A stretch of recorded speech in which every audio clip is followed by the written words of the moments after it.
क्या आपको पता है कि एसआईपी करना जितना ज़रूरी है उससे भी ज़्यादा ज़रूरी है ये जानना कि एसआईपी कब बंद करना चाहिए। क्योंकि लाखों लोग एसआईपी करना, इन्वेस्टमेंट करना स्टार्ट तो कर देते हैं, बराबर एसआईपी करते रहते हैं, लेकिन उनको ये पता नहीं रहता है कि एसआईपी कब बंद करना है, किस समय पे बंद करना है, सही समय क्या है एसआईपी बंद करने का।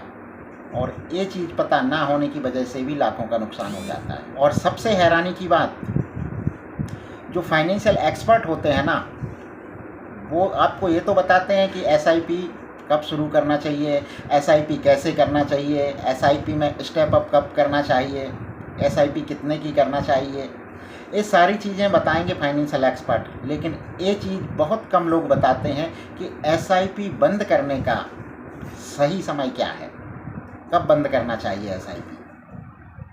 अगर आप यूट्यूब पर भी देखेंगे ना तो ऐसे वीडियो आपको बहुत कम मिलेंगे जिनमें ये बताया गया हो कि एसआईपी बंद करने की सही मेथड क्या है, सही समय क्या है। इस वीडियो में मैं आपको बताने वाला हूँ 1 2 नहीं, पूरे 5 ऐसे नियम जिनको देख करके, जिनको अच्छे से समझ करके आप एक फैसला कर पाएंगे कि आपको एसआईपी कब बंद करना चाहिए।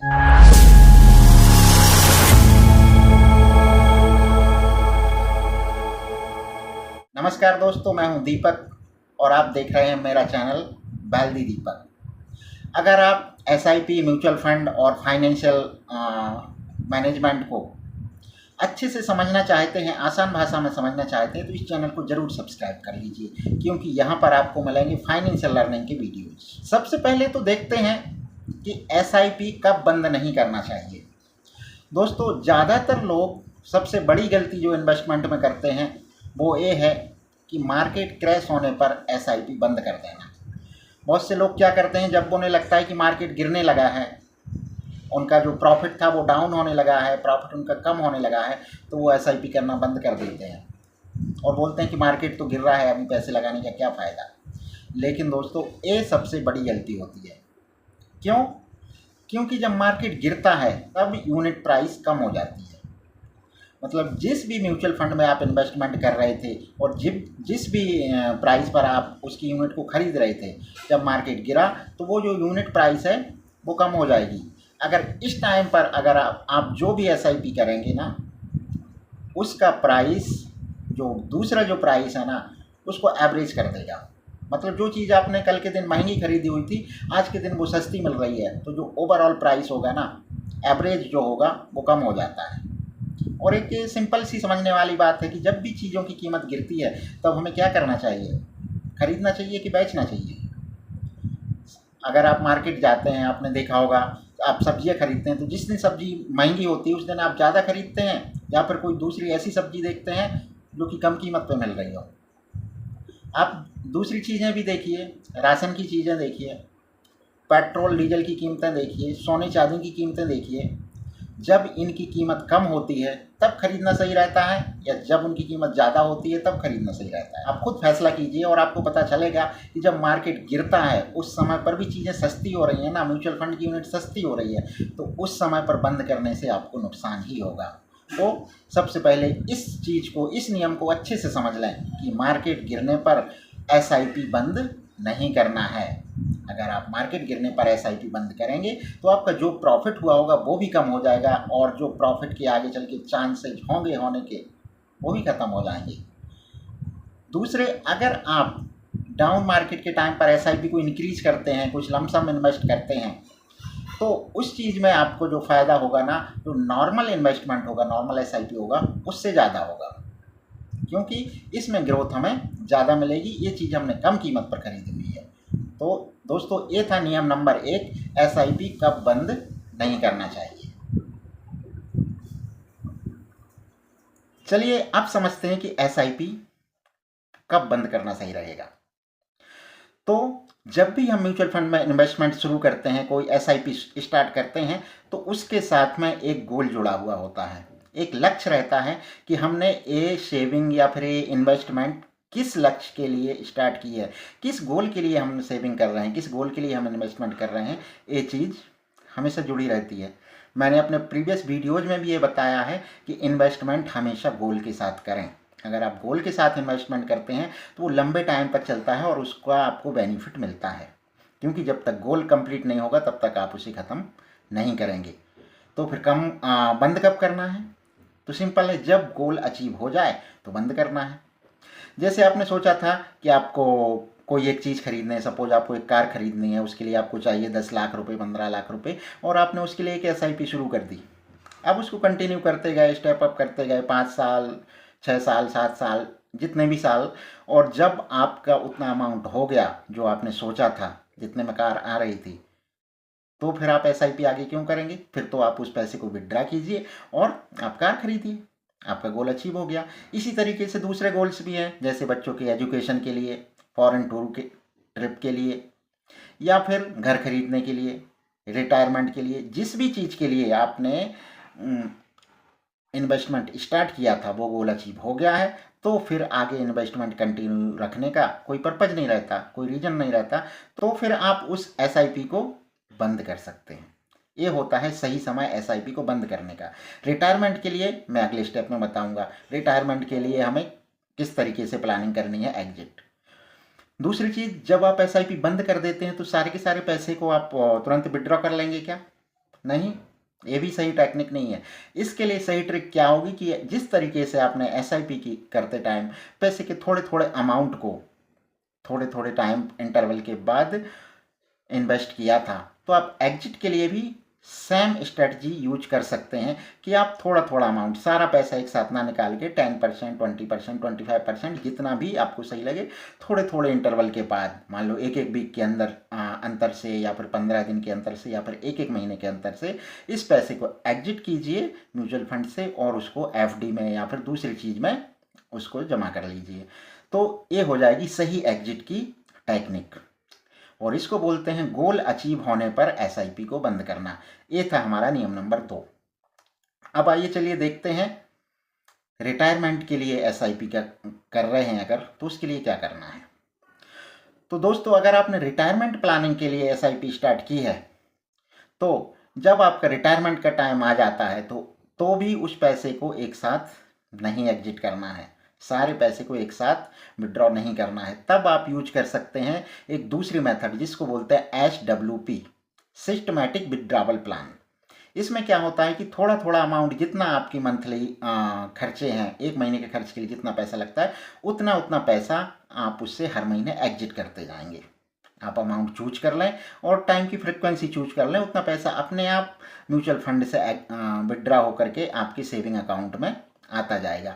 तो जिस तरीके से रिटायरमेंट के पहले आपको सैलरी मिल रही थी हर महीने, उसी तरीके से SWP के थ्रू भी हर महीने आपको पैसे मिलते रहेंगे, और ये होगी आपकी रिटायरमेंट की प्लानिंग। इसमें क्या होगा, हर महीने आपको पैसा तो मिलता ही जा रहा है खर्च के लिए, तो जो आपकी जो डेली ऑपरेशनल एक्टिविटीज़ हैं, डेली का काम है, वो चलता जा रहा है। बट जो आपका जो लमसम पैसा पड़ा हुआ है वो अभी भी म्यूचुअल फंड में इन्वेस्टेड है, तो वो भी साथ में ग्रो होते जाता है, वो उसमें ग्रोथ रुकती नहीं है, वो भी पैसा कंटिन्यू ग्रो होते जा रहा है और आपको हर महीने खर्च के लिए पैसा मिलता जा रहा है। तो आपकी रिटायरमेंट के बाद की लाइफ सिंपल और ईजी बन जाती है। आइए चलिए अब एक और चीज़ पर गौर करते हैं, और वो बहुत ही इंटरेस्टिंग है।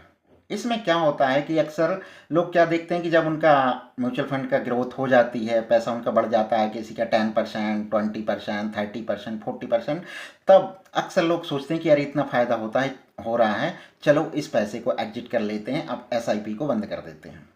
लेकिन ये भी एकदम गलत तरीका है। क्यों? क्योंकि जब आपको ग्रोथ हो रही है 10, 20, 30%, इसका मतलब आपका पैसा इस लायक हो गया है कि वो पैसे से पैसा बनाना स्टार्ट हो चुका है, मतलब उसमें कंपाउंडिंग का फ़ायदा मिलने लगा है। अब जैसे ही आप उसको बंद करेंगे, जैसे ही उस पैसे को आप विड्रा करेंगे, तो आपका कंपाउंडिंग इफेक्ट ख़त्म हो जाएगा।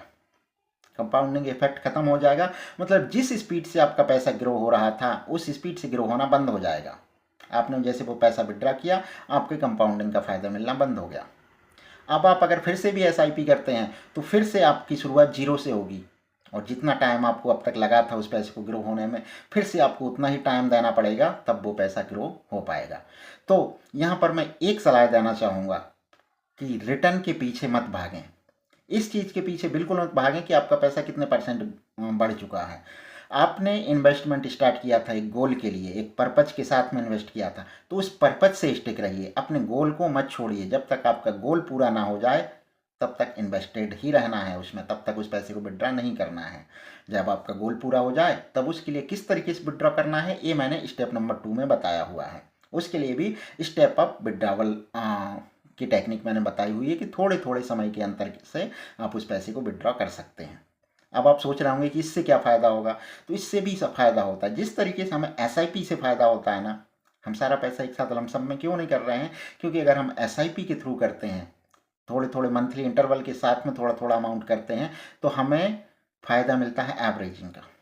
एवरेज होता जाता है, जो हमारा प्राइस है, जो खरीदने के प्राइस है वो एवरेज हो जाती है।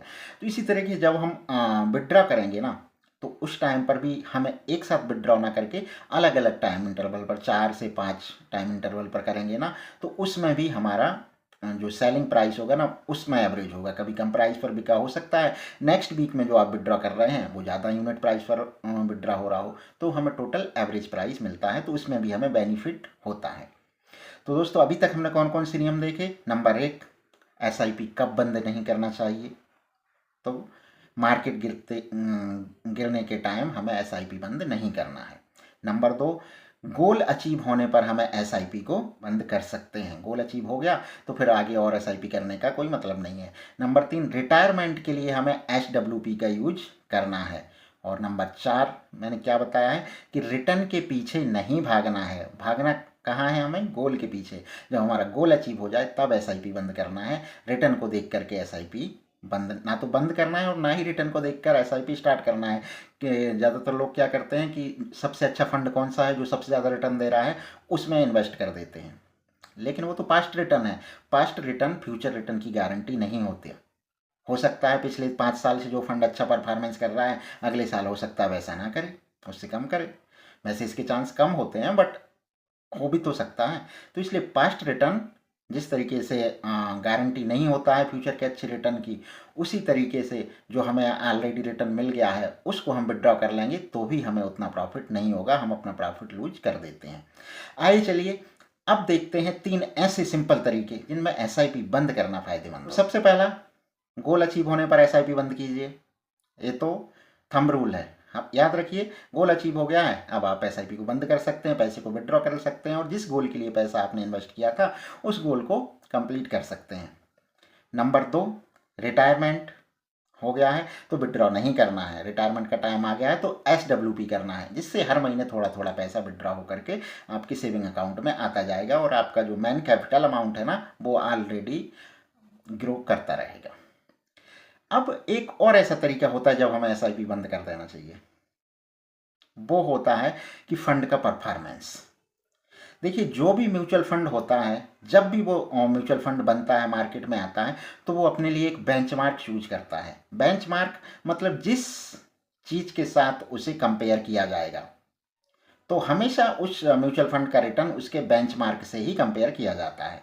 अब किसी भी म्यूचुअल फंड का बेंचमार्क देखना हो तो आप गूगल में जाकर के सर्च कर सकते हैं कि इसका बेंचमार्क क्या है और फिर आप फंड का परफॉर्मेंस देखिए। अगर फंड का परफॉर्मेंस उसके बेंचमार्क से अच्छा है तो आपका फंड अच्छा है, इसमें कंटिन्यू करिए एसआईपी।